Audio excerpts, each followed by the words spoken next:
Hello கோஸ்டீஸ், எல்லாருக்கும் wish you happy new year 2026. எல்லாருமே ஹாப்பியாக நியூ இயரை என்ஜாய் பண்ணியிருப்பீங்கன்னு நம்புகிறேன். சேஃப்டியாக இருப்பீங்கன்னு நம்புகிறேன்.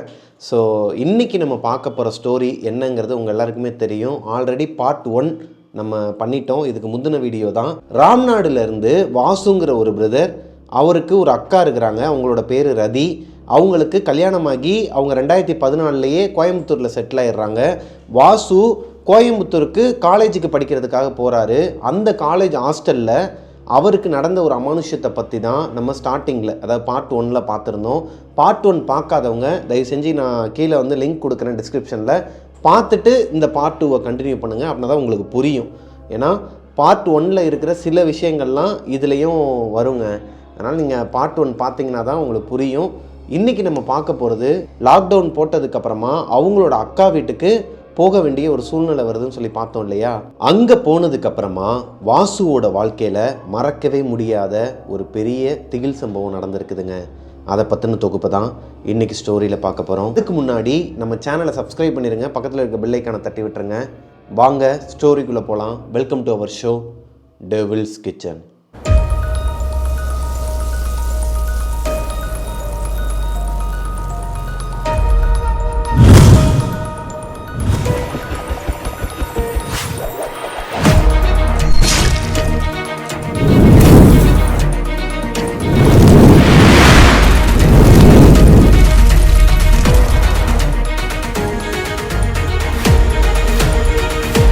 வாசு அவரோட அப்பாவோட ஃபோன் கால்க்காக வெயிட் பண்ணிட்டு இருக்கிறாரு. என்னன்னா, அவங்களோட அக்காவும் மாமாவும் ஃபோன் அட்டன் பண்ணவே மாட்டேங்கிறாங்க.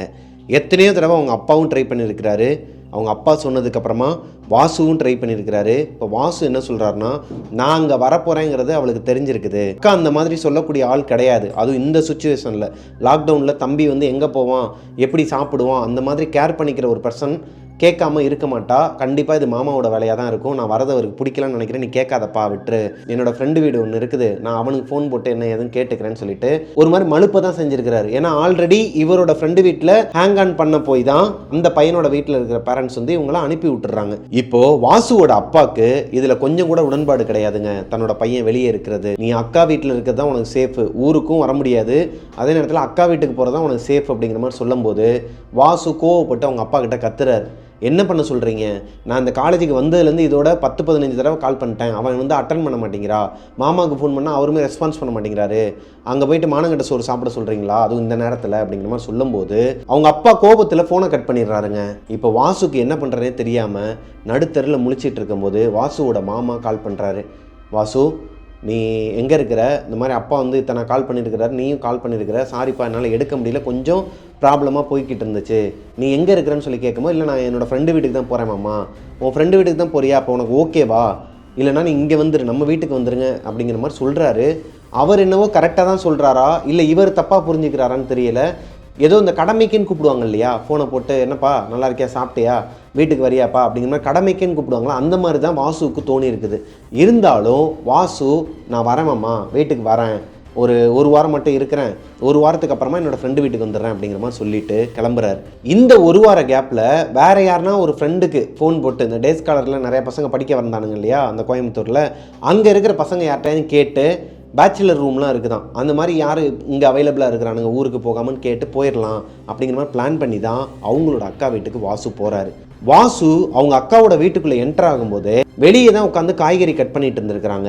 வாசு வரதை பார்த்தோன்னையும் வேகமாக எந்திரிச்சு ஓடி இருக்கிறாங்க. கொலுசு சத்தத்தை வச்சு தான் இவரே கன்ஃபார்ம் பண்ணியிருக்கிறாரு. அது போக அவங்க வெட்டிகிட்டு இருந்த அந்த வெஜிடபிள்ஸ் எல்லாமே ஹால்லையே இருக்குது. என்னாச்சு அக்காவுக்கு, ஏன் இவ்வளோ கோபம், ஊருக்கு வரதை சொல்லாதது ஒரு பிரச்சனையா, இப்படி பிஹேவ் பண்ணுற ஆள் கிடையாது, சரி ஓகே இதுக்கு மேலே நம்மளா போய் பேச வேணாம், அவளா பேசினா பேசட்டும்னு சொல்லிட்டு விட்டுறாரு. இப்போது அவங்க அக்காவோட பொண்ணு, அந்த பொண்ணுக்கு 5 வயசு இருக்குமாங்க, அந்த பொண்ணு நல்லா பேசுமா. அந்த பொண்ணு இவரை பார்த்தோன்னே, இவர் என்னடி செல்லக்குட்டி வாடின்னு சொல்லிட்டு தூக்க போகும்போது இவரை பார்த்தோன்னே வேகமாக எந்திரிச்சு உள்ளே போயிருக்குது, முறைச்சிக்கிட்டே போயிருக்குது. என்னடா அது, குழந்தையும் பார்த்து முறைக்குது, ஒருவேளை குழந்தைகிட்டையும் சொல்லி கெடுத்துட்டாளா, இவன்கிட்ட பேசக்கூடாது, இவன் ரொம்ப ஒரு மாதிரி அப்படி சொல்கிற ஆள் கிடையாதுன்னு ஒன்றுமே புரியலை வாசுக்கு. என்னடா அது, மாமா ரொம்ப ஒரு மாதிரி பிஹேவ் பண்ணுவார், அவர் என்னடானா நல்லா பேசுகிறாரு, வீட்டுக்கு வான்னு சொல்லிட்டு கூப்பிட்டு வந்திருக்கிறாரு, இவங்கெல்லாம் பேச மாட்டேங்கிறாங்க, என்னதான் பிரச்சனைன்னு சொல்லிட்டு ஒண்ணுமே புரியாம அவரோட ரூமுக்கு போயிட்டாராங்க. வாசு அக்காவோட வீடு எப்படி இருக்குன்னா, இது ஒரு தனி வீடு. வெளியே ஒரு மெயின் கேட் இருக்குமா. இந்த கேட்டை ஓபன் பண்ணா உள்ளுக்குள்ள மெயின் டோர். இந்த மெயின் டோரை ஓபன் பண்ணா ஒரு பெரிய ஹால்ல மொத்தம் 2 பெட்ரூம் இருக்குது. ஒரு பெட்ரூம்ல அக்கா மாமா அவங்களோட குழந்தை, இன்னொரு பெட்ரூம்ல தேவையில்லாத திங்ஸ்லாம் அங்கங்க வச்சிருக்கிறாங்க. அந்த ரூம்ல தான் இப்போ லைட்டா எல்லாத்தையும் ஒதுக்கி வச்சுட்டு ஒரு காட் ஒன்று இருக்கு, சிங்கிள் காட் இருக்குது. அங்கே தான் வாசு தங்குறாரு. வாசுக்கு அந்த ரூம் வந்து அலர்ட் பண்ணி கொடுத்துருக்குறாங்க. வாசுவோட ரூமுக்கு பக்கத்துலேயே கிச்சன் இருக்குமாங்க. வெளியே கொல்லப்புறத்துக்கு போகிற கதவு இருக்குமா. வெளியே வந்தால் ஸ்டெப்ஸ் போகுமா, மொட்டை மாடி. இதுதான் இவங்க வீட்டோட அமைப்பு. வாசு வீட்டுக்கு வந்த நாள் நைட்டு நல்லா படுத்து தூங்கிட்டு இருக்கிறாரு. அவருக்கு அன்னைக்கு நாளே ஒரு மாதிரி ரொம்பவே சோகமாக தான் போயிருக்குதுங்க. அவங்க அக்கா மூஞ்சி கொடுக்கவே இல்லை. இவரை பார்த்தாலே எந்திரிச்சு போயிடுறாங்க. இவரே வாண்டடாக போயிட்டு நைட்டு சாப்பிட போகும்போது அவங்க குக்கிங் பண்ணிட்டு இருந்திருக்கிறாங்க. அக்கா, நான் உங்ககிட்ட ஒரு சில விஷயம் பேசணும், என்னை மன்னிச்சிரு, உங்ககிட்ட சொல்லாதது தப்பு தான் சொல்லிட்டு இருக்கும்போது அவங்க சமைச்சிக்கிட்டே இருந்தவங்க டக்குன்னு இவரை கொஞ்சம் கூட மூஞ்ச காட்டாம திரும்பின மாதிரி நேராக அவங்களோட ரூம்குள்ளே ஓடி இருக்கிறாங்க. வாசுக்கு புரிஞ்சிருது, வந்து மூஞ்சி கொடுக்க மாட்டேங்கிறா, சரி வேணாம், நம்ம கேட்டது ஒரு வாரம், ஒரு 2 நாள்லேயே கிளம்பிடலாம், குழந்தையும் நம்மகிட்ட பேச மாட்டேங்குது, மாமா மட்டும்தான் பேசிகிட்டு இருக்கிறாரு, அவருமே ஏதோ கட்டாயத்தின் அடிப்படையில் பேசுகிற மாதிரி தான் அப்பப்போ சும்மா நார்மலாக தான் பேசிகிட்டு இருக்கிறாருன்னு வச்சுக்கோங்களேன். இப்போது அன்னைக்கு நைட்டு ஒரு 12லேருந்து 12:30 மணி இருக்குமாங்க. வாசு அவரோட ரூமில் படுத்து நல்லா தூங்கிட்டு இருக்கிறாரு. செம்ம டயர்டு. வாசுக்கு 2 நாளாகவே அந்த பேச்சுலர் ரூமில் வந்து ஒரு மாதிரி ஹேங் ஓவர் ஆகி வாமிட்லாம் பண்ணி ஒரு மாதிரி ரொம்பவே உடம்பு முடியாமல் தான் இருக்கிறாருன்னு வச்சுக்கோங்களேன். இப்போ அதோட தான் வீட்டுக்கு வந்து இவங்க அக்கா வேற பண்ண அந்த விஷயத்தில் வெக்ஸ் ஆகி போயிருக்கிறாரு. ஸோ நல்லா சாப்பிட்டுட்டு தூங்குறாரு. தூங்கிக்கிட்டு இருக்கும்போது அவருக்கு ஏதோ ஒரு சத்தம் டிஸ்டர்பன்ஸாக கேட்டுக்கிட்டே இருக்குதுங்க. ஒரு கட்டத்துக்கு மேலே எந்திரிச்சிடுறாரு. டக்குன்னு எந்திரிச்சு உட்காந்துட்டு கண்ணு திறக்கலை, காது மட்டும் நல்லா உத்து கவனிக்கிறாரு. இப்படி ஒரு சவுண்டு கேட்குதுங்க. யாரோ ஒருத்தவங்க ஹாலில் இருக்கிற அந்த ஃப்ரிட்ஜ் இருக்கு இல்லையா, இந்த ஃப்ரிட்ஜை ஓப்பன் பண்ணால் ஒரு சவுண்டு கேட்கும். ஓப்பன் பண்ணி லைட்டாக லாக் பண்ணாலே ஒரு சவுண்டு கேட்கும். அதுவே அந்த ஃப்ரிட்ஜை ஓப்பன் பண்ணி இப்படி மூடினாங்கன்னா ஒரு சவுண்டு கேட்கும் இல்லையா, அந்த சத்தம் பயங்கரமாக கேட்டுட்டு இருக்குது. ஸோ எந்திரிச்சு அவரோட ரூம் டோரை ஓப்பன் பண்ணிட்டு ஹாலில் வந்து பார்த்தா ஹாலில் இருக்கிற ஃப்ரிட்ஜ் டோரை யாரோ ஒருத்தவங்க ஓப்பன் பண்ணியிருக்கிறாங்க. இப்போ நான் தான் வாசுன்னு வச்சுக்கோங்களேன். இந்த பக்கத்துலேருந்து எந்திரிச்சு வெளியே வந்து பார்க்குறேன்னா அந்த பக்கம் ஃப்ரிட்ஜ் இருக்குதுன்னா அதில் டோரை ஓப்பன் பண்ணாங்கன்னா அங்கிட்டு யார் நிற்கிறாங்கிறது எனக்கு தெரியாது. அந்த மாதிரி தான் யாரோ ஒருத்தவங்க நிற்கிறாங்க ஃப்ரிட்ஜு கிட்ட, உள்ளுக்குள்ளே நின்றுட்டு இருக்கிறாங்க. அவங்களோட ஷேடோ வெளியே அடிக்குது. இந்த ஃப்ரிட்ஜோட லைட் வெளியே விழுகும் இல்லையா, அதில் ஒரு ஷேடோ தெரியுது. இப்போ இந்த விஷயத்தை பார்த்ததுக்கு அப்புறமா வாசுக்கு பழைய விஷயங்கள்லாம் ரீகால் ஆகுதுங்க.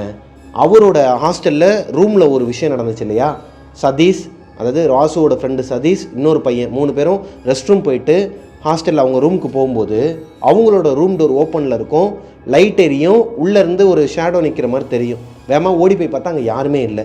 அதே மாதிரி இப்போது இவங்களோட அக்கா வீட்டில் டோர் ஓப்பனில் இருக்குது, ஃப்ரிட்ஜ் டோர், லைட் அடிக்குது உள்ளேருந்து. அந்த லைட்டு வெளிச்சத்தில் யாரோ ஒருத்தவங்க நிற்கிற ஷேடோ தெரியுது. வாசுக்கு முகமெல்லாம் ஒரு மாதிரி ஸ்வெட் ஆக ஆரம்பிச்சிருக்குதுங்க.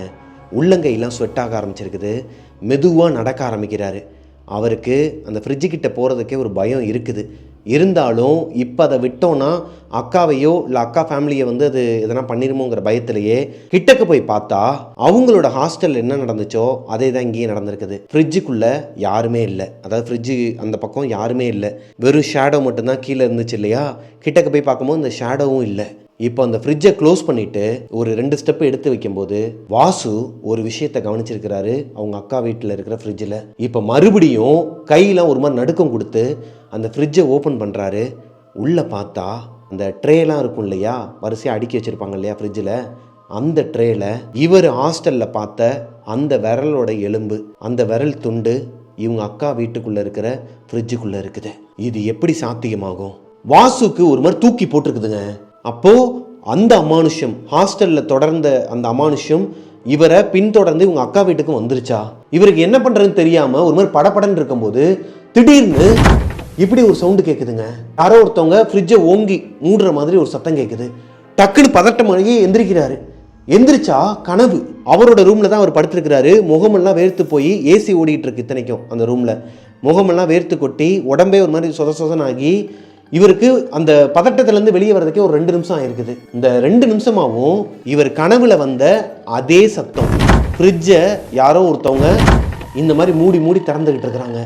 மறுபடியும் எந்திரிச்சு மெயின் டோரை ஓப்பன் பண்ணிவிட்டு, அதாவது இவரோட ரூம் டோரை ஓப்பன் பண்ணிவிட்டு ஹாலுக்கு வராரு. மயான அமைதி. இப்போது வாசுக்கு ஒரு ஷாக்குங்க.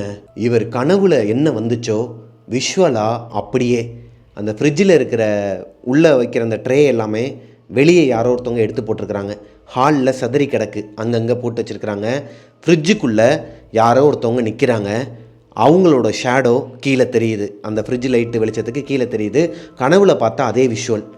இவருக்கு இப்போ இது கனவா இல்லை உண்மையாகவே நடக்குதாங்கிறதே தெரியலை. கையெல்லாம் கிள்ளி பார்த்துருக்கிறாரு. உண்மைதான் தெரிஞ்சதுக்கப்புறமா மெதுவாக கிட்டக்க போகிறாரு. கிட்டக்க போய் பார்த்தா ஃப்ரிட்ஜுக்குள்ளே அந்த விரல் இல்லைங்க, இவரோட அக்கா பொண்ணு. அந்த 5 வயசு குழந்தை ஃப்ரிட்ஜுக்குள்ளே இருக்கிற எல்லா பொருட்களையும் எடுத்து வெளியே எரிஞ்சிட்டு ஹாலில் சதறி கிடக்குதான். எல்லா பொருளையும் வெளியே எடுத்து போட்டுட்டு அந்த குழந்தை ஃப்ரிட்ஜுக்குள்ளே உட்காந்து முட்டிக்கிட்டு இருக்குதாங்க. அந்த ஃப்ரிட்ஜு கொஞ்சம் பழைய ஃப்ரிட்ஜுங்கிறனால உள்ளுக்குள்ளெலாம் லைட்டாக துருப்பிடிச்சிருக்குதான், அங்கங்கே துருப்பிடிச்சிருக்குதான் உள்ளுக்குள்ளே. அந்த துருப்பிடிச்ச இடத்துல முட்டி அந்த பொண்ணுக்கு தலையிலேருந்து ரத்தமே வர ஆரம்பிச்சிருக்குது. இதை பார்த்த உடனேயுமே இவருக்கு ஒன்றுமே புரியலை. ஒரு மாதிரி ஃப்ரீஸ் ஆகி அப்படியே நின்றுட்டு இருந்திருக்கிறாரு. இது உண்மையாக பொய்யாங்கிற அந்த ஒரு மாயையில் தான் இருக்கிறாரு வாசு. எப்படி 5 வயசு குழந்தை, அதுவும் அக்காவோட குழந்தை, இந்த மாதிரி இமேஜின் கூட அவரால் பண்ணி பார்க்க முடியாது. அந்த விரல் கூட அவரோட சப்கான்ஷியஸ் மைண்டில் இருக்கிறதுனால அவருக்கு ஒரு கனவாக வந்து அவரை பயன்படுத்துதுங்கிற மாதிரி கூட வச்சுக்கலாம்னு வச்சுக்கோங்களேன். இது எப்படி சாத்தியமாகும்? இவங்களோட அக்கா பொண்ணு, அதுவும் அந்த 5 வயசு குழந்தை, இவர் எப்படி இதெல்லாம் கற்பனை பண்ணி பார்ப்பாரு இந்த மாதிரிலாம் நடக்கும்னு சொல்லிட்டு. திடீர்னு அந்த பொண்ணு பின்னாடி திரும்பி பார்த்துருக்குது இவரை, வாசுவை பார்த்தது மட்டும் இல்லாமல் வேற யாரோ ஒருத்தவங்களோட வாய்ஸில்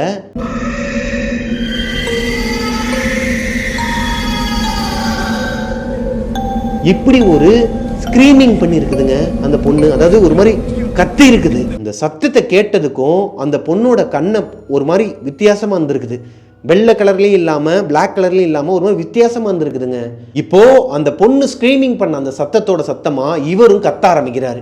இவர் கத்துல அவங்களோட மாமா அக்கா 2 பேருமே அவங்க ரூம்லேருந்து வேமா எந்திரிச்சு ஓடி வராங்க. வாசுக்கு இப்போ ஷாக் மேலே ஷாக்குங்க.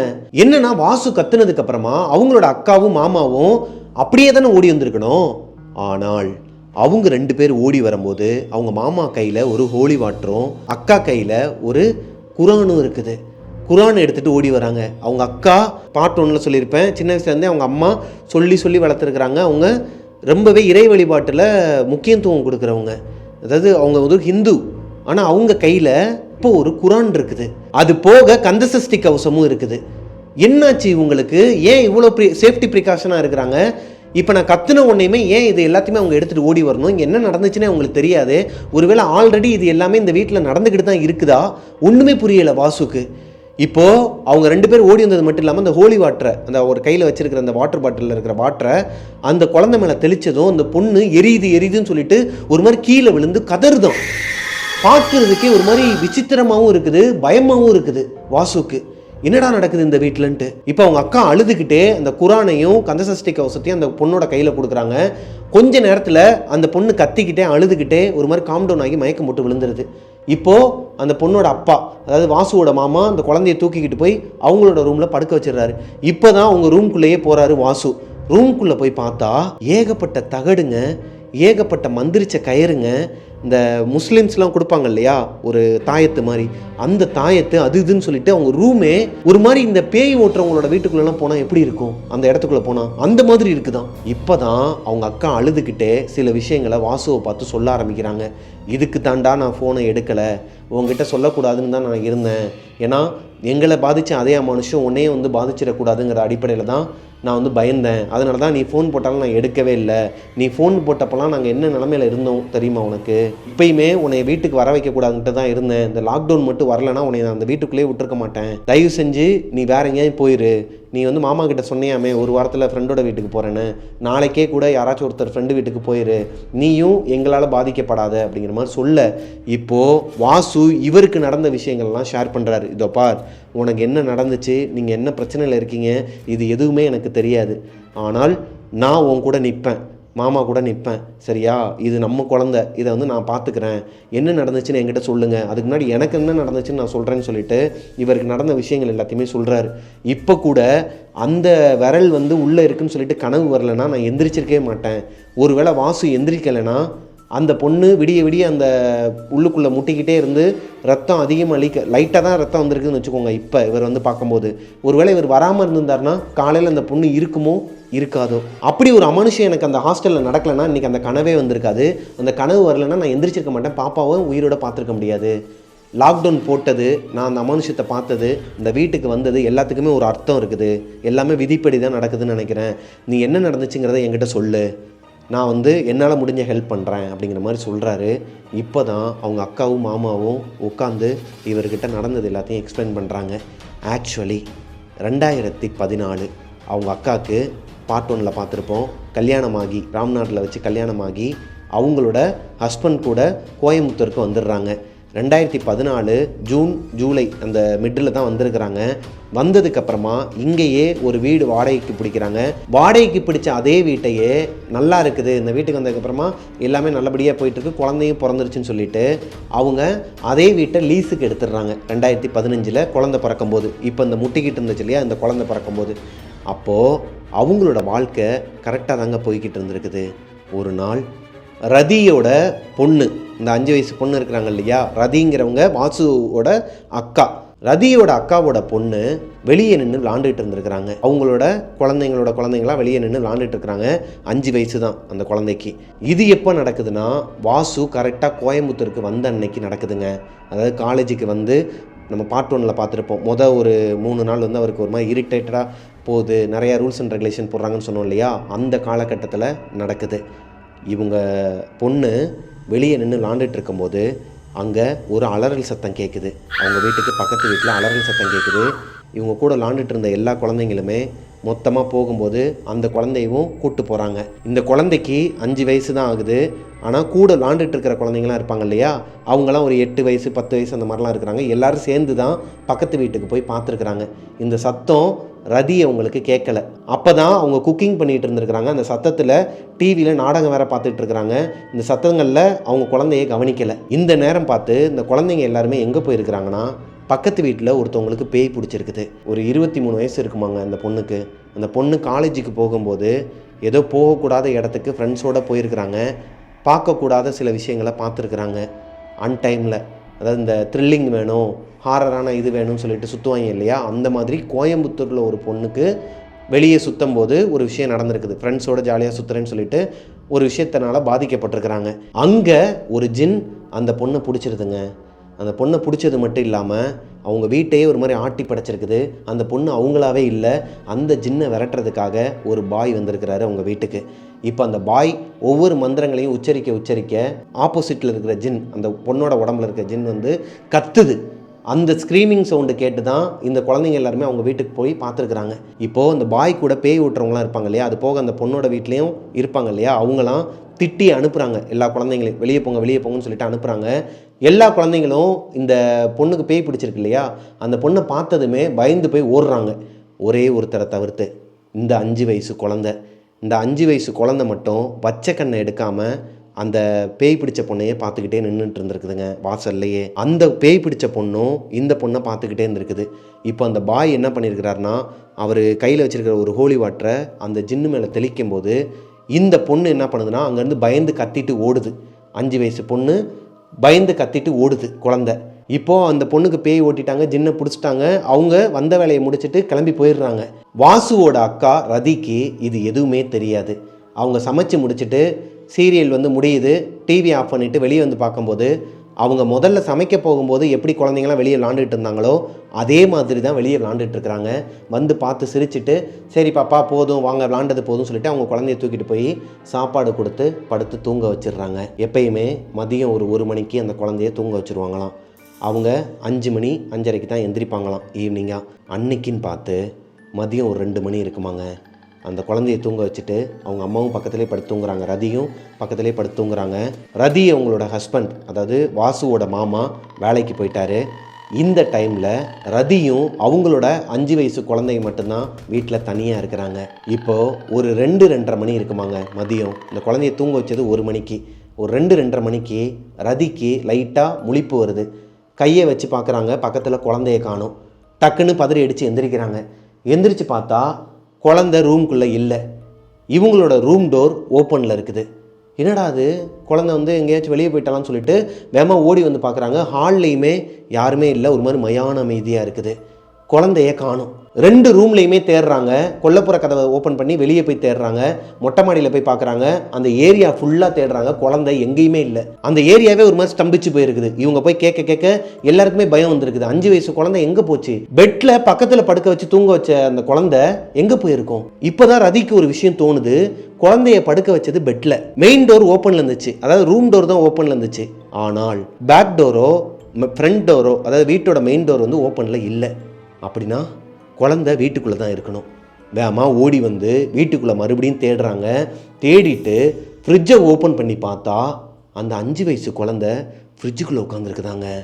ஒரு மாதிரி உடம்பே ஜில்லுன்னு ஆகி கை கால்லாம் உதறி போய் அந்த குழந்தையாவே இல்லையாம். ஒரு மாதிரி கண்ணுக்கு கீழெல்லாம் கருவளையமாக வந்து குழந்தைக்கு 5 வயசு குழந்தைக்கு கண்ணுக்கு கீழே கருவளையெல்லாம் வந்து உள்ள ஃப்ரிட்ஜுக்குள்ளே உட்காந்துருக்குதான். அந்த குழந்தைய தூக்குறதுக்கு ட்ரை பண்ணுறாங்க, தூக்கவே முடியலையாம். கையை அவ்வளோ ஐஸ் கட்டியாக இருக்குதான். அந்த குழந்தை ஃப்ரீசரில் உட்காரல, ஃப்ரிட்ஜில் தான் உட்காந்துருக்குறாங்க. இருந்தாலும் அந்த குழந்தைக்கு அந்த டெம்பரேச்சர் அதிகம்தான். அந்த குழந்தையால அந்த டெம்பரேச்சரை தாங்க முடியாது. இவங்களால இதை பார்த்துட்டு தாங்க முடியலை, வெளியே எடுக்கிறதுக்கு ட்ரை பண்ணுறாங்க. இப்போ தான் உங்களுக்கு ஒரு விஷயம் புரியுது. கை ஜில்லுன்னு இருக்கிறனால அந்த குழந்தைய தூக்க முடியலன்னு கிடையாது. அந்த குழந்தை ஹெவி வெயிட்டாக இருக்குது. அந்த குழந்தைய உள்ளேருந்து இழுக்க முடியலை. அக்கம் பக்கத்தில் இருக்கிறவங்களாம் கூட்டு வந்து 2-3 ஆம்பளைங்க, அதாவது வெளியே இருக்கிறவங்களோட ஹஸ்பண்ட்ஸ் 2-3 பேரை கூட்டு வந்து அவங்க வீட்டில் இருக்கிற பொம்பளைங்களும் வந்து எல்லாரும் சேர்ந்து தான் அந்த குழந்தைய வெளியே தூக்கி இருக்கிறாங்க. தூக்க முடியாமல் தூக்கி இவங்க வீட்டில் ஹீட்ரு இருக்குதான், ஹீட்ரு ஆன் பண்ணி சுடுதண்ணியை எடுத்து அந்த பொண்ணை குளிப்பாட்டி இருக்கிறாங்க. குளிக்க வச்சு நார்மல் டெம்பரேச்சரில் உட்கார வச்சதுக்கப்புறமாவும் அந்த குழந்தை ஒரு மாதிரி ஜில்லுன்னு தான் இருக்குது, பேச்சு மூச்சு இல்லாமல் இருக்குது. இவங்களுக்கு ஒன்றுமே புரியலை. நல்லா தான் இருந்தா, வெளியே தான் விளாண்டுக்கிட்டு இருந்தா, சாப்பாடு கொடுத்தேன், படுத்து தூங்க வச்சேன், எப்பயும் போல தான் தூங்க வச்சேன், அவளுக்கு என்னாச்சுன்னு தெரியலை. இப்போது எல்லாருமே ஒன்றும் இல்லைம்மா, அந்த குழந்தை தூங்குனானா சரியாயிருவா, டெம்பரேச்சரும் கொஞ்சம் கொஞ்சமாக குறைஞ்சிருது, குழந்தையும் தூங்க ஆரம்பிச்சிருச்சு, தூங்குனதுக்கப்புறமா ஈவினிங்காக நாங்கள் வரோம் அப்படின்னு சொல்லிட்டு ஒரு 3-3:30க்கெலாம் எல்லாருமே கிளம்பி போயிடுறாங்க. இப்போது ரதிக்கு தூக்கமே இல்லை. குழந்தைய பக்கத்துலேயே உட்காந்து பார்த்துக்கிட்டே இருக்கிறாங்க, தடவி கொடுத்து பார்த்துக்கிட்டே இருக்கிறாங்க. பெட்டில் தான் அந்த குழந்தை படுத்துருக்குது. திடீர்னு அந்த குழந்தை டக்குன்னு கண்ணை முழிச்சு இவங்களை பார்த்து சிரிச்சிருக்குதுங்க. இந்த மாதிரி அந்த குழந்தை சிரிச்சதே கிடையாது.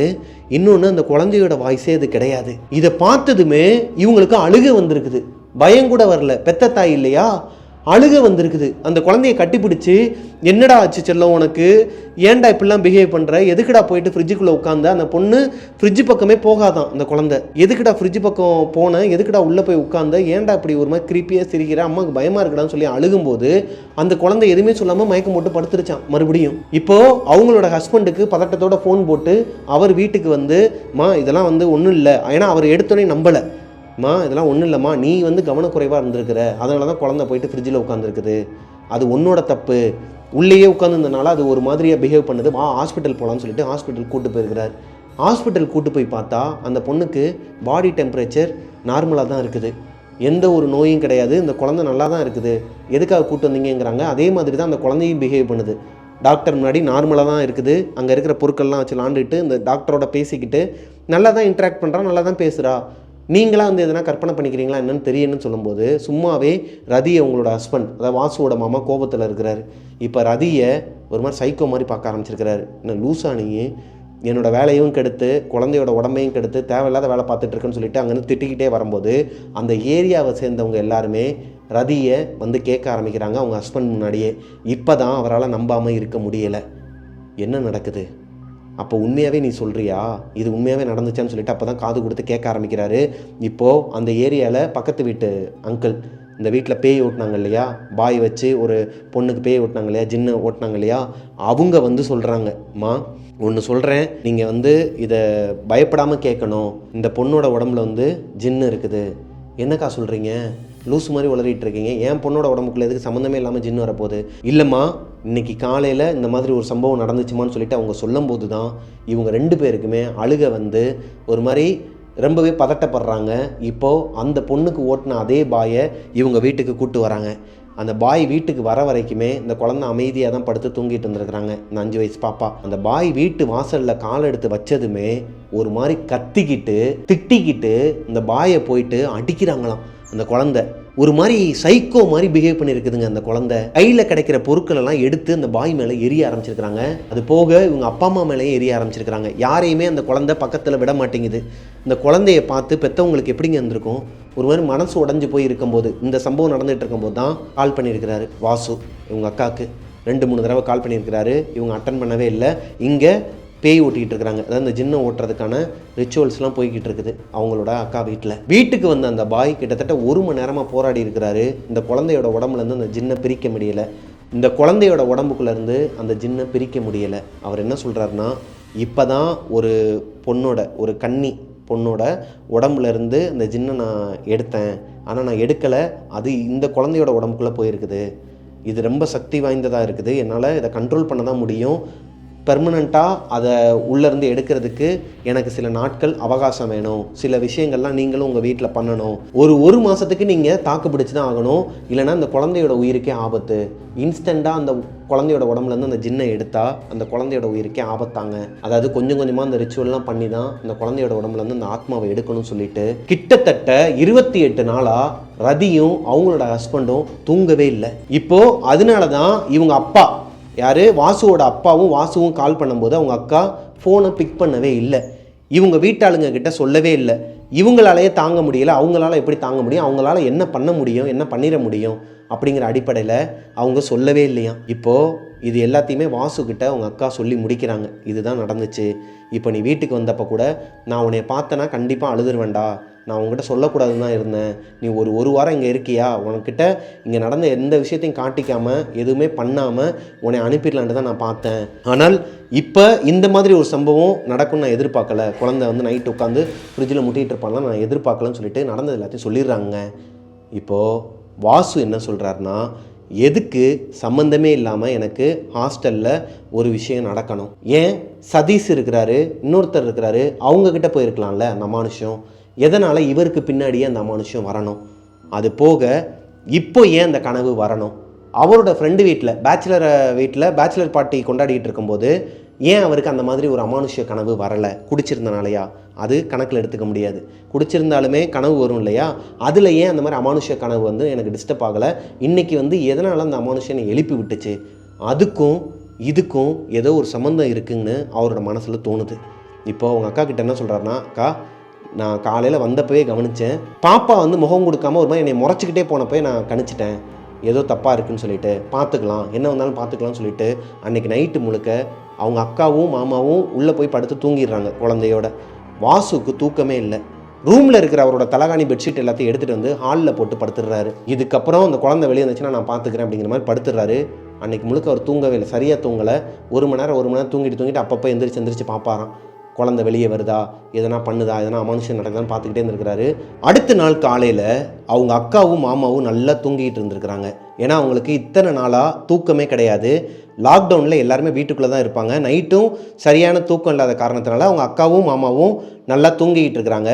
வாசு நைட்டு முழுக்கவே ஒரு மணி நேரத்துக்கு ஒருக்க எந்திரிச்சு பார்த்துட்டு இருந்தான்னு சொன்னேன் இல்லையா?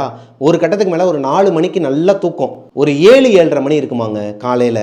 டக்குன்னு எந்திரிக்கிறாரு தூக்கத்துலேருந்து. எதனா நடந்திருக்குமா அந்த ஒரு மைண்ட் செட்லேயே டக்குன்னு எந்திரிக்கும் போது அவரோட அக்கா பொண்ணு, அந்த 5 வயசு பொண்ணு அவருக்கு முன்னாடி உட்காந்து அவரையே முறைச்சி பார்த்துட்டு இருந்திருக்குதுங்க. இவருக்கு ஒரு மாதிரி தூக்கி போட்டிருக்குது.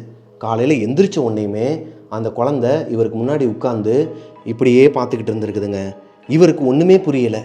அக்கா அக்கா அப்படின்னு சொல்லிட்டு கூப்பிட்றாரு. அவங்க அக்கா நல்லா தூங்கிக்கிட்டு இருக்கிறாங்க. உங்கள் அக்காவும் உங்கள் மாமாவும் நல்லா படுத்து தூங்கிக்கிட்டு இருக்கிறாங்கடா அப்படிங்கிற மாதிரி அந்த குழந்தை சொல்லுதாங்க. 5 வயசு குழந்தை.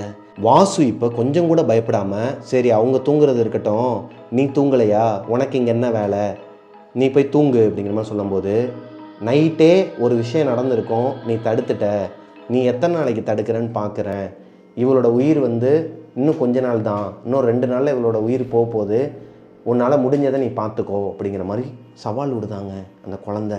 அந்த குழந்தையோட வாய்ஸே கிடையாது, வேறு யாரோ ஒருத்தரோட வாய்ஸில் அந்த குழந்தை கண்ணை ஒரு நொடி பொழுது கூட சிமிட்டாமல் இவரை வச்ச கண்ணை எடுக்காமல் பார்த்து மிரட்டு தான்.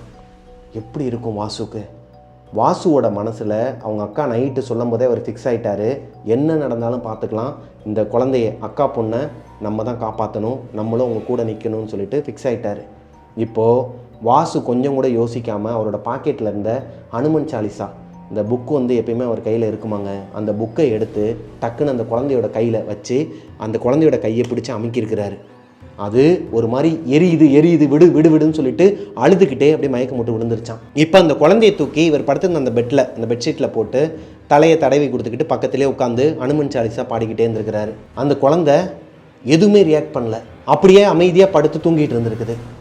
அடுத்த 1 மணி நேரத்துக்கு அப்புறமா அவங்களோட அப்பா அம்மா 2 பேருமே வெளியே வராங்க. பயந்து போய் வெளியே வராங்க குழந்தைய காணும்னு சொல்லிட்டு.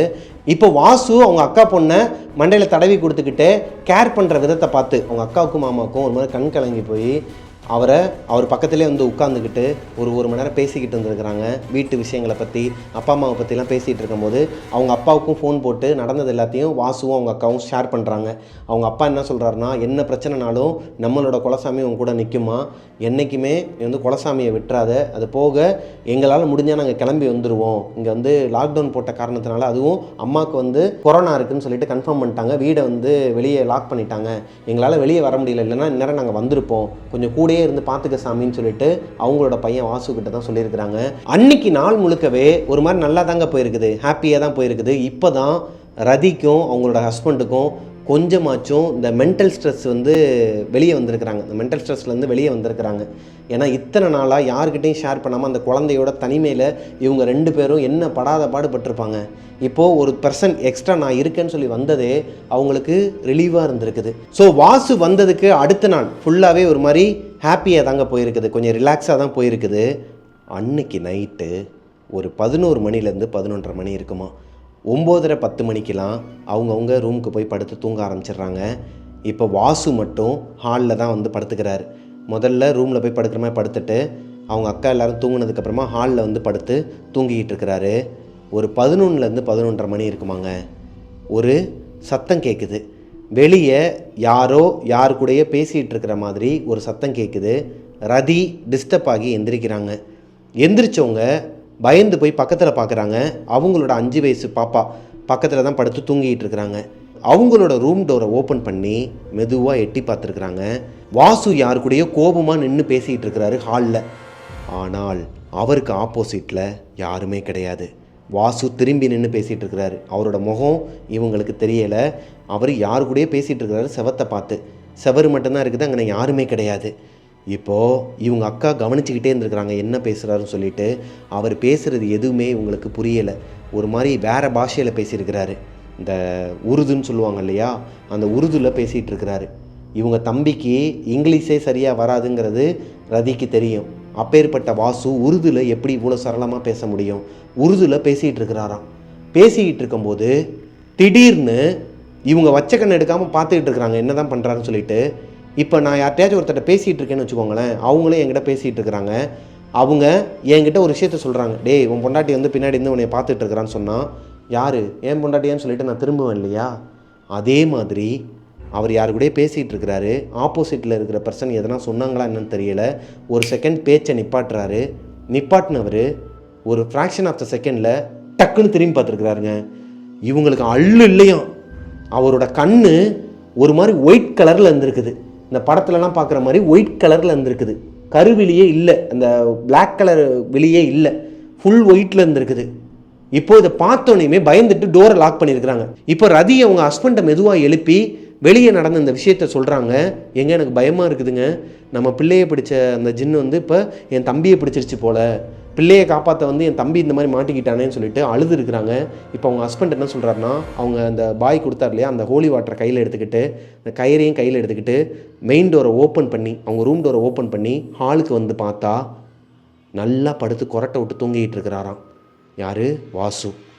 இப்போது அப்படியே ரூமை லாக் பண்ணிவிட்டு, அறிவு இருக்கா உனக்கு, கனவு கண்டியா, நீ அதே மைண்ட் செட்டில் இருக்காத, நீ வந்து ரொம்பவே மென்டல் ஸ்ட்ரெஸ்ஸில் இருக்கிறனால உன் தம்பியை வந்து கற்பனை பண்ணிக்கிற, அவன் ஹெல்ப் பண்ணணும்னு சொல்லி வந்தவன், அவனையே பயமுறுத்திடாத, நீ பேசாமல் இருன்னு சொல்லிட்டு படுக்க வச்சிருக்கிறாரு.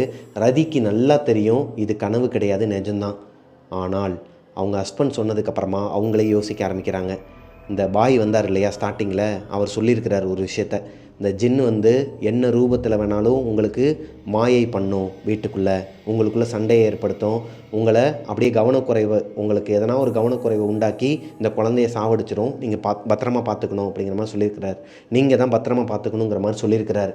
இப்போது அந்த ஜின்னோட வேலையாக இருக்குமோ தம்பியை வந்து இந்த மாதிரி பண்ணுறது, உண்மையாகவே நடந்த மாதிரி நம்ம தான் கற்பனை பண்ணிக்கிறோம்னு சொல்லிட்டு அவங்களே தேத்திக்கிட்டு படுத்துடுறாங்க. அடுத்த நாள் காலையில் எந்திரிச்சதுமே அவங்க தம்பியை பார்த்து அவங்களுக்கு கேட்கணும் போல் இருக்குது, ஆனால் கேட்க மாட்டாங்க. அதுக்கேற்ற மாதிரியே வாசுவும் நடந்துக்கிறார், கேஷுவலாக நடந்துக்கிறார். இப்போது மதியம் குக்கிங் பண்ணிகிட்டு இருக்கும்போது வாசு கிட்டே கேட்குறாங்க, வாசு உனக்கு உருதுலாம் தெரியுமாடா அப்படிங்கும்போது, உருதா அப்படின்னா அப்படிங்கிற மாதிரி சொல்லியிருக்கிறாரு. இல்லை நீ இந்த பாய் வந்து வீட்டுக்கு வந்தார் இல்லையா, அவர் வந்து உருதில் சில மந்திரங்கள்லாம் சொல்லி நான் கேட்டிருக்கேன், அதே மாதிரியான வார்த்தைகள்லாம் சிமிலியராக உன்னோட வாயிலையும் வந்த மாதிரி எனக்கு கனவு வந்துச்சு அப்படிங்கிற மாதிரி ரதி சொல்கிறாங்க. இப்போது ரதியோட ஹஸ்பண்ட் முறைக்கிறாரு, தேவையில்லாத வேலை பார்க்குறேன்னு சொல்லிட்டு அவங்க அதோட நிப்பாட்டிடுறாங்க. என்னக்கா சொல்கிற, கனவுல நான் உருது பேசுகிறேன்னா சம்மந்தமே இல்லாமல் பேசிகிட்டு இருக்கேன்னு சொல்லிட்டு அவருமே அதை விளையாட்டாக எடுத்துகிட்டு விட்டுறாருங்க, கனவு தான் சொல்லிட்டு. இப்போது ஸ்டார்டிங்கில் வந்து அந்த பாய் ஜின்னை ஓட்டுறதுக்கு வந்தார் இல்லையா, அந்த பாய் இந்த ஜின்னுக்கு கொடுத்த காலம் முடியுது இன்னைக்கு நைட்டோட. நாளைக்கு காலையில் அந்த பாய் இவங்களோட வீட்டுக்கு வராரு. கோவிட் டைமில் வந்து எப்படி வர முடியும் பிரதர்னு சொல்லிட்டு நான் கேட்கும்போது, அந்த பாயோட வீடு இவங்க தெருக்கு பின்னாடி தெருவில் தான் இருக்குது. அந்த பாயோட மஸ்ஜித்னு சொல்லுவாங்க இல்லையா, அதாவது அவங்களாம் போய் தொழுகிற இடம், அதுவுமே இவங்க ஏரியாவில் தான் இருக்குது. இதில் இன்னொரு விஷயத்தை நான் சொல்ல மறந்துட்டேன். ஒவ்வொரு தடவையும் அந்த மஸ்ஜித்தில் ஓதுற சவுண்டு கேட்கும், அதாவது தொழுவாங்க இல்லையா, தொழுவுற சத்தம் கேட்கும் போதெல்லாம் இந்த 5 வயசு குழந்தை காதை மூடிக்கிட்டு கத்திக்கிட்டே ஓடுமா வீட்டுக்குள்ளே. அதால் தாங்கவே முடியாதான் ஸ்டார்டிங்லேருந்து இப்போ வரைக்குமே.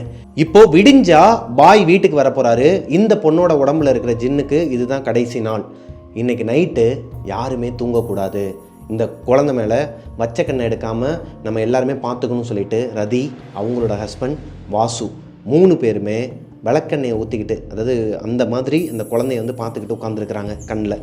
இப்போது டைம் கரெக்டாக 12 மணி 11:59க்கு இந்த 5 வயசு பாப்பா கண்ணை முழிச்சு எந்திரிக்கிறாங்க.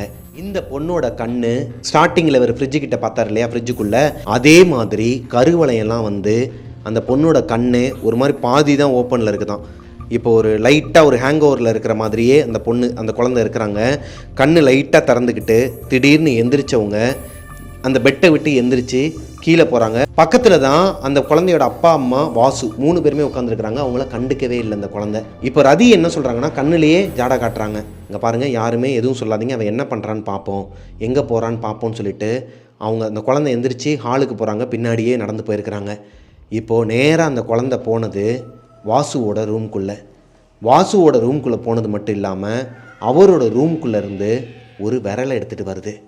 அதாவது வாசுக்கு பார்ட் 1ல் அவரோட ஹாஸ்டலில் ஒரு விரல் எலும்பு துண்டு இருந்துச்சு இல்லையா, அந்த எலும்பு துண்டை வாசுவோட ரூம்குள்ளே போயிட்டு வாசுவோட பெட்டில் தலகாணிக்கு அடியிலேருந்து அந்த எலும்பை எடுத்துகிட்டு வராங்க. அந்த குழந்தை எடுத்துகிட்டு வரும்போதே அவங்க அப்பாவுக்கு ஒரு மாதிரி தூக்கி போடுது. இது என்னடா அது எலும்பு, இது எப்படி வீட்டுக்குள்ளே வந்துச்சுங்கிறது எல்லாருக்குமே ஷாக்கு தான். வாசுக்கு சொல்லவே வேணாம், அவரெல்லாம் ஒரு மாதிரி உறைஞ்சி போய் நிற்கிறாரு. அவங்க அக்காவை பார்த்து, இதைத்தாங்க நான் சொன்னேன், இந்த எலும்பு எப்படி நம்ம வீட்டுக்கு வந்துச்சுன்னு தெரியலை, நான் எடுத்துகிட்டு வரல, இதைத்தான் நான் சொன்னேன். ஸ்டார்டிங்கில் வந்து எனக்கு அந்த ஹாஸ்டலில் வந்தது இந்த எலும்பு தான், இந்த வீட்டுக்கு வந்தப்போ எனக்கு கனவு வந்தது இந்த எலும்பு நம்ம ஃப்ரிட்ஜுக்குள்ளே இருக்கிற மாதிரி தான். அப்போ எந்திரிச்சப்போ தான் இந்த குழந்தைய நான் பார்த்தேன், அதாவது அப்போ எந்திரிச்சப்போ தான் நான் வந்து இவளை பார்த்தேன் ஃப்ரிட்ஜுக்குள்ளே முட்டிகிட்டு இருந்தான்னு சொல்லிட்டு எல்லாத்தையும் சொல்கிறார். சொல்லிட்டு இருக்கும்போது அந்த குழந்தை ரொம்ப நேரமாக அந்த எலும்பையே முறைச்சி பார்த்துக்கிட்டு வேகமாக போயிட்டு கொல்லப்புற கதவுக்கு பக்கத்துலேயே ஒரு ஜன்னல் இருக்குமாங்க, பெரிய விண்டோவாம், அது ஓப்பனில் தான் வச்சுருப்பாங்களாம். அந்த விண்டோ வழியாக அந்த எலும்பு துண்டை வெளியே தூக்கி எறிகிறாங்க. தூக்கி எறிஞ்சிட்டு வாசுவை பார்த்து முறைச்சிட்டு வேகமாக ஓடி வந்து, அதாவது ஓடி வரும்போதே ஹாலில் ஒரு பூஜாடி வச்சுருப்பாங்களாம், அந்த பூஜாடியை எடுத்து வாசுவோட மண்டல ஓங்கி எரிஞ்சிருக்குது அந்த குழந்தை. வாசு அதை தள்ளி விட்டாருன்னு வச்சுக்கோங்களேன்.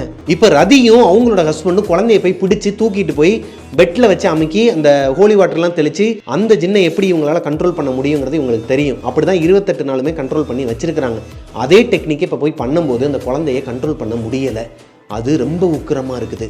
இவங்க என்ன தான் கையில் வந்துட்டு அந்த குரானையும் இல்லை கந்தசஷ்டி கவசத்தையே கொடுத்தா கூட அந்த 2 புக்கையுமே வீசி எரியுதான். தொடமாட்டேன் அப்படின்னு சொல்லிட்டு வீசி எரிஞ்சது மட்டும் இல்லாமல் இவங்களோட அப்பாவோட கழுத்தை பிடிச்சிருக்குது. ரொம்ப நேரமாக கஷ்டப்பட்டு தான் அந்த கையவே எடுத்துருக்குறாங்க. விட்டா சங்க நடித்து கொண்டிருக்குமாங்க அவங்க அப்பாவை.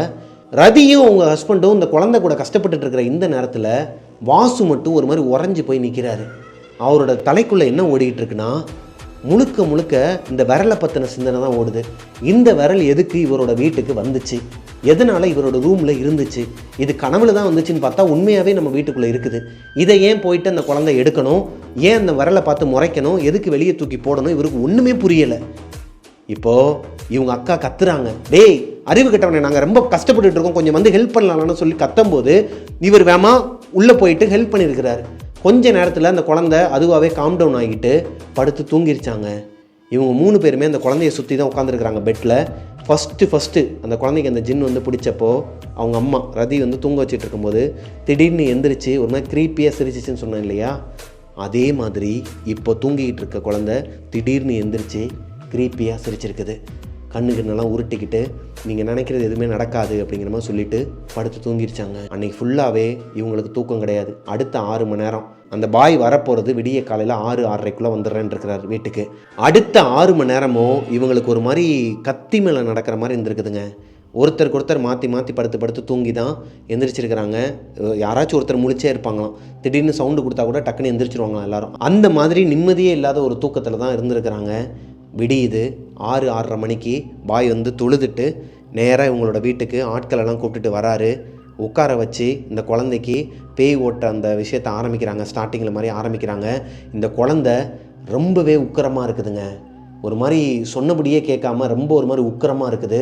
இந்த பாய் என்னென்னமோ பண்ணி பார்க்குறாரு. இந்த ஜின்னை இந்த குழந்தையோட உடம்புலேருந்து பிரிக்க முடியலை அவரால். பாய் கூட வந்த இந்த அசிஸ்டன்ட்ஸ் இருப்பாங்க இல்லையா, இவங்க 3 பேர் சேர்ந்து தான் மந்திரத்தை ஓத ஆரம்பிச்சிருக்கிறாங்க.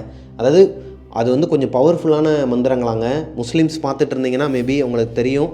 அவருமே அதான் சொன்னார், வாசுங்கிறவர். முஸ்லீம்ஸ் பார்த்துட்டு இருந்தாங்கன்னா அவங்களுக்கு கண்டிப்பாக அந்த மந்திரங்களை பற்றி தெரிஞ்சிருக்கும் அப்படிங்கிற மாதிரி சொன்னார்.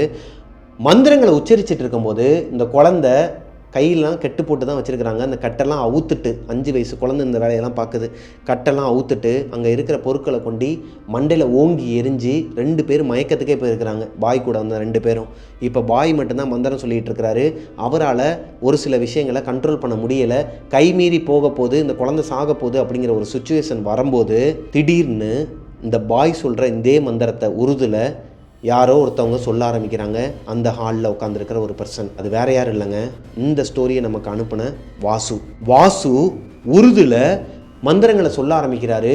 அவரோட கண்ணு ஒரு மாதிரி அவங்க அக்கா அன்றைக்கி நைட்டு பார்த்தாங்க இல்லையா, வெள்ளை கலரில் இருந்துச்சுன்னு சொல்லிட்டு அந்த மாதிரி கண்ணுலாம் போயிட்டு வாசுவாகவே இல்லை. அவர் மேலே முஸ்லீம்ஸ் யூஸ் பண்ணுற அத்தர் ஸ்மெல்லு ஹெவியாக அடிக்குதான். இப்போ வாசுவோட அக்கா அவங்களோட ஹஸ்பண்டை பார்த்து அழுதுகிட்டே சொல்கிறாங்க, நான் அன்றைக்கி சொன்னேன் நம்பினீங்களா, இப்படி தான் இருந்தான் அன்றைக்கி நைட்டு, யாரு கூட பேசிகிட்டு இருந்தான், கோபமாக இருந்தான், இதே மாதிரி தான் பிஹேவ் பண்ணாங்கும் போது இந்த பாய் வந்து அவரை பார்த்தது மட்டும் இல்லாமல் அப்போதைக்கு எதுவுமே பேசாமல் அந்த ஜின்னை ஓட்டுறதுக்கு வாசுவுமே ஹெல்ப் பண்ணியிருக்கிறாருங்க. அந்த பாய்க்கு 2 பேர் சேர்ந்து மந்திரங்களை உச்சரித்து அந்த ஜின்னை பிடிச்சிட்டாங்க. இந்த ரிச்சுவல்லாம் முடிஞ்சதுக்கப்புறமா அந்த 5 வயசு குழந்தை நார்மல் ஸ்டேஜுக்கு வந்து மயக்கம் போட்டு விழுந்துடுறாங்க. அந்த குழந்தைய தூக்கிட்டு போயிடுறாங்க. இப்போ வாசுவுமே மயக்கம் போட்டு விழுந்துடுறாரு. இப்போது அந்த பாய்கிட்ட ரதியும் அவங்களோட ஹஸ்பண்டும் கேட்குறாங்க, ரொம்ப நன்றி பாய், நாங்கள் இந்த உதவியை என்றைக்குமே மறக்க மாட்டோம், உயிர் இருக்கிற வரைக்கும் மறக்க மாட்டோம். எங்களுக்கு ஒரு டவுட்டு, எதனால என்னோட தம்பி இந்த மாதிரி பிஹேவ் பண்ணுறான், அவன் இன்றைக்கி நைட்டும் இந்த மாதிரி தான் பண்ணிகிட்டு இருந்தாங்கும் போது இப்போ அந்த பாய் என்ன சொல்கிறாருன்னா, உங்களோட குழந்தையோட உடம்புக்குள்ளே எப்படி ஒரு ஜின் புகுந்துருக்குதோ அதே மாதிரி உங்கள் தம்பியோட உடம்புக்குள்ளே ஒரு முஸ்லீம் பையனோட ஆத்மா புகுந்துருக்குது. அதாவது இந்த முஸ்லீம்ஸில் தர்காலையே இருப்பாங்க இல்லையா, பாய் ஓதுவாங்க இல்லையா, அந்த மாதிரி ஓதுகிற ஒரு பாயோட பையன், அந்த மாதிரி ஒரு பையனோட அந்த பாயோட பையன் முழுக்க இந்த மாதிரி விஷயங்களை கற்று தெரிஞ்சுக்கிட்ட அவங்க அப்பாவோடையே இருந்த ஒரு பையனால் மட்டும்தான் இதெல்லாம் வந்து பண்ண முடியும். இது ஒரு பையனோட ஆத்மா தான், அதுவும் உன் தம்பியோட ஏஜ் தான். உன் தம்பியோட ஏஜ் கேட்டகரியில் இருக்கிற ஒரு முஸ்லீம் பையனோட அந்த ஓதுறவங்களோட பையன் ஆவி இவனோட உடம்புக்குள்ளே இருந்திருக்குது. அவன் தான் இதுக்கு ஹெல்ப் பண்ணியிருக்கிறான். இப்போது அவனோட உடம்புலேருந்து அந்த பையனோட ஆத்மாவும் போயிடுச்சு. நான் வந்து அதையுமே வந்து உங்களுக்கு ஒரு தாயத்தை ஒன்று கொடுக்குறேன், அந்த பையனோட கழுத்தில் வந்து எப்பயுமே போட்டிருக்கணும்னு சொல்லுங்கள், அதுதான் அவனுக்கும் நல்லது உங்களுக்கும் நல்லதுங்கிற மாதிரி சொல்லிவிட்டு அங்கேருந்து கிளம்பிட்டாராங்க. இப்போ வாசு மயக்கத்துலேருந்து எந்திரிச்சதுக்கப்புறமா அவங்களோட அக்கா ரதியும் மாமாவும் நடந்த எல்லா விஷயத்தையும் வாசுக்கிட்ட ஷேர் பண்ணுறாங்க. ஏதோ ஒரு பையனோட ஆத்மா தான் உனக்குள்ளே புகுந்துருக்குதாண்டா. இப்போ வாசுக்கு ஒன்றுமே புரியலை. ஏதோ ஒரு முஸ்லீம் பையனோட ஆத்மா என்னோட உடம்புக்குள்ளே எப்படி வரும், இது எப்படி சாத்தியம், ஏன் உடம்புக்குள்ள எப்படி வந்து புகுற முடியும், ஏன் வந்து நல்லது செய்யணும், எனக்கு ஒன்றுமே புரியலையேன்னு சொல்லிட்டு யோசிச்சுட்டு இருக்கும்போது தான் அவருக்கு ஒன்று ஸ்ட்ரைக் ஆகுதுங்க. அந்த விரல், இந்த விரல் அவங்களோட ஹாஸ்டலுக்கு பேக் சைட்லேருந்து தான் எடுத்துருக்குறாங்க இல்லையா. இப்போ அந்த ஹாஸ்டல் வார்டனுக்கு ஃபோன் பண்ணுறாரு. ஃபோன் பண்ணி இந்த மாதிரி நடந்த விஷயத்தை எல்லாத்தையுமே ஷேர் பண்ணுறாரு வாசு. அவங்க அக்காக்குன்னு சொல்லாமல் வேறு ஃப்ரெண்டோட வீட்டில் ஒரு பொண்ணுக்கு இந்த மாதிரிலாம் நடந்திருக்கு, இதுக்கு ஏதோ ஒரு காரணம், அந்த பையனோட ஆத்மா தான் அங்கே இருக்குதா, இந்த மாதிரி எதனா ஒரு பையன் அங்கே இருந்தானா அப்படின்னு சொல்லி கேட்கும்போது அவர், இந்த ஹாஸ்டலில் அந்த மாதிரி எந்த பையனும் இல்லைடா, அந்த மாதிரி யாருமே சாகலடா, இந்த ஹாஸ்டலில் பயந்து போய் ஹாஸ்டலை விட்டு காலேஜை விட்டு போன பசங்க தான் இருக்கிறாங்க, ஆனால் நீ நினைக்கிற மாதிரி இறந்து போன பசங்களாம் யாரும் கிடையாது. அப்படியே இறந்து போனால் ஏன்டா ஹாஸ்டலுக்கு பின்னாடி புதைக்க போகிறாங்க, மேபி பின்னாடி இந்த முஸ்லீமோட இடுகாடு தான் இருந்துச்சு, அவங்கள புதைக்கிற இடம் தான் இருந்துச்சு. இப்படி கூட இருக்கலாம் இல்லையா, ஒரு பையனோட விரலாக கூட அது இருக்கலாம். அங்கே புதைச்சி வச்சுருந்த ஒரு முஸ்லீம் பையனோட ஒரு ஆத்மா தான் நீ அங்கே போய் எழுப்பி விட்டுருக்கிற, அவன் உன் கூடயே வந்திருக்கிறான், உன்னை பயமுறுத்திருக்கிறான். கொஞ்ச நாளுக்கு அப்புறமா உன்னோட ஃப்ரெண்டு வீட்டுக்கு இப்போ நீ போயிருக்குன்னு சொல்கிற இல்லையா, அங்கே ஒரு ஜின்னை பார்த்ததுக்கப்புறமா அந்த பையன் உனக்கு ஹெல்ப் பண்ணியிருக்கலாம், மேபி இதெல்லாம் நடந்திருக்கலாம்னு சொல்லிட்டு அவர் கற்பனையாக தான் சொல்கிறார், ஒரு யூகத்தில் சொல்கிறார். இப்போது வாசுக்கு கொஞ்சம் கொஞ்சமாக புரிய வருதுங்க. ஓகே சார், தேங்க்யூ சார்னு சொல்லிட்டு ஃபோனை கட் பண்ணிவிட்டு அவர் யோசிக்க ஆரம்பிக்கிறார். அவர் ப்ரெடிக்ட் பண்ணி தான் என்கிட்ட ஒரு விஷயம் சொன்னார். என்னவா இருக்குன்னா, ஆல்ரெடி ஒரு பையன், முஸ்லீம் பையன் அந்த இடத்துல இறந்து போயிருக்கலாம் சின்ன வயசுலேயே. இந்த வாசுவோட ஏஜ் கேட்டகரியிலேயே எப்படி வேணாலும் இறந்துருக்கலாம், ஆக்சிடெண்ட்லேயோ எதுலையாச்சும் ஒன்று இறந்துருக்கலாம். அவரோட வீட்லேயும் மேபி அவருக்கு ஒரு குட்டி பாப்பா இருந்திருக்கலாம், தங்கச்சியோ இல்லை அக்காவோ இருந்திருக்கலாம். அவங்களுக்கு பேய் பிடிச்சிருக்கலாம், ஜின்னு இந்த மாதிரி ஓட்டுறதுக்கு அவர் ட்ரை பண்ணியிருக்கலாம். இவங்களோட வீட்டுக்கு வந்ததுக்கப்புறமா இந்த 5 வயசு குழந்தைய ஜின் பிடிச்சி வச்சுருக்கிறத பார்த்து அந்த பையனோட ஆத்மா நாள் இந்த வீட்டுக்கு வந்த நாளே இவரை எழுப்பியிருக்குது. கனவு மூலமாக வந்து பயமுறுத்தி எழுப்பி அந்த பொண்ணை பாதுகாக்க வச்சுருக்குது. 2வது நாள் வாசு தனியாக ஹாலில் நின்று பேசிகிட்டு இருந்தார், கண்ணெல்லாம் வெள்ளையாக இருக்குன்னு சொல்லி ரஜீஷ் சொன்னாங்க இல்லையா, அது அந்த பையனோட ஆத்மா அவனோட உடம்புக்குள்ளே வந்து அந்த ஜின்னுக்கிட்ட தான் பேசிகிட்டு இருந்திருக்கலாம். மேபி அந்த ஜின்னு கூட தான் பேசிகிட்டு இருக்கலாம். வேறு யார் இருக்கா அவங்க வீட்டுக்குள்ளே, ஜின்னுக்கிட்ட தான் உருதுல பேச முடியும். ஸோ உருதுல அவர் பேசிகிட்டு இருந்திருக்கிறாரு. இதுதான் நடந்திருக்குது. இப்போது ஃபைனலாக அந்த ஜின்னை ஓட்டுறதுக்கு அந்த முஸ்லீம் பையனை இந்த பாய் கூட துணையாக இருந்து எல்லாத்தையும் பண்ணி முடிச்சுட்டு இந்த இடத்த விட்டு அவன் போயிட்டான். அவன் யார் பெற்ற பிள்ளையோ என்னன்னா எனக்கு தெரியாதுன்னு, ஆனால் அவன் பண்ண உதவியை என்னால் வாழ்நாளில் மறக்கவே முடியாது. எங்கேயோ ஆரம்பித்த ஒரு ஸ்டோரி, அதாவது ஒரு ஹாஸ்டலில் ஆரம்பித்த ஒரு ஸ்டோரி, இது எல்லாமே விதினே. விதிங்கிறது எங்கேயோ ஆரம்பித்து எங்கேயோ கொண்டு போய் நம்மளை விடும். நான் ஏன்னா அந்த ஹாஸ்டலுக்கு போகணும், அந்த காலேஜுக்கு போகணும். ஒருவேளை நான் திருநெல்வேலியிலையோ மதுரையிலையோ காலேஜ் எடுத்திருந்தேன்னா இந்நேரம் எங்கள் அக்காவோட பொண்ணுக்கு என்ன வேணாலும் நடந்திருக்கலாம். அவங்க குடும்பமே பாதிக்கப்பட்டிருக்கலாம் கோயம்புத்தூரில். இவர் அந்த கோயம்புத்தூருக்கே போகலைன்னா, அது போக அந்த ஹாஸ்டலுக்கு போனது மட்டும் இல்லாமல் அது இவர் கூடயே வரணுங்கிறது விதி. இது எல்லாமே நடந்து முடிச்சதுக்கப்புறமா லாக்டவுன் ரிலீஸ் பண்ணுற வரைக்குமே அவங்க அக்கா வீட்டில் தான் வாசு இருந்திருக்கிறாரு.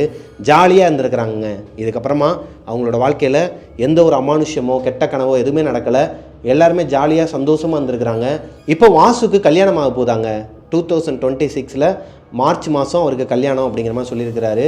கண்டிப்பாக என்னோடய கல்யாணத்துக்கு நீங்கள் வரணுங்கிற மாதிரியும் சொல்லியிருக்கிறாரு. மேபி போகிறதுக்கு எனக்கு வாய்ப்பு கிடச்சிச்சு அப்படின்னா அவரோட கல்யாணத்துக்கு, அதை நம்ம மிஸ்டர் பிரபாகரன் வீலாக்ஸில் அவரோட கல்யாணத்துக்கு போய் இவர் தான் வாசு அப்படிங்கிற மாதிரி சொல்லியே நான் ஒரு வீலாக் போடுறேன். ஸோ இதோட வாசு அவரோட லைஃப்பில் நடந்த விஷயத்த என்கிட்ட சொன்னார். நான் என்னோட ஸ்டைலில் உங்ககிட்ட நரேட் பண்ணிட்டேன். இந்த ஸ்டோரி உங்களுக்கு பிடிச்சிருக்குன்னு நம்புகிறேன். பிடிச்சிருந்துச்சுன்னா லைக் பண்ணிடுங்க. இன்னொரு முக்கியமான விஷயம், அவரோட பேர் வாசு, அவங்க அக்கா பேர் ரதி கிடையாது, கற்பனை பெயர்கள் தான். அவங்களோட ஒரிஜினல் நேமை மென்ஷன் பண்ண வேணாம்னு சொன்ன காரணத்தினால ராம்நாடுமே அவங்களோட சொந்த ஊர் கிடையாதுங்க. கோயம்புத்தூரில் நடந்த ஒரு ரியல் இன்சிடெண்ட் தான். ஆனால் அவங்களோட சொந்த ஊரை சொன்னால் கண்டிப்பாக கண்டுபிடிச்சிருவாங்க, அதனால் வேணாம் அப்படிங்கிற மாதிரி சொன்னாங்க. ஏன்னா அது ஒரு பெண் குழந்தைங்கிறனால அவங்களோட ஃப்யூச்சரை கருதி அவர் சொல்ல வேணாம் அப்படிங்கிற மாதிரி சொல்லிட்டாரு. ஸோ இந்த ஸ்டோரி உங்களுக்கு பிடிச்சிருக்கும் நம்புறேன். பிடிச்சிருந்துச்சுன்னா லைக் பண்ணிடுங்க. உங்களோட வாழ்க்கையிலையும் இதே மாதிரி ஒரு அமானுஷம் நடந்திருக்குது, அதை என்னோட நரேஷனில் கேட்கணும்னு நினச்சிங்கன்னா பிரபாகரன் அஃபிஷியல் மிஸ்டர் பிரபாகரன்கிற இன்ஸ்டாகிராம் ஐடிக்கு எனக்கு வந்து இன்பாக்ஸ் பண்ணுங்கள். அண்டு ஸ்பாட்டிஃபைலையும் நம்மளோட எக்ஸ்க்ளூசிவான ஸ்டோரிஸ்லாம் வந்துக்கிட்டு இருக்கு. ஸ்பாட்டிஃபைலையும் டெவில்ஸ் கிச்சன் ஷோவை ஃபாலோ கொடுத்துருங்க. அண்டு மிஸ்டர் பிரபாகரன் யூடியூப் சேனலை சப்ஸ்கிரைப் பண்ணிடுங்க. பக்கத்தில் இருக்க பெல் ஐக்கானை தட்டி விட்டுருங்க. மறுபடியும் உங்கள் எல்லாருக்குமே happy new year ghost is. Next ஒரு ஸ்டோரியில் மீட் பண்ணலாம். டாட்டா, பாய் பாய்.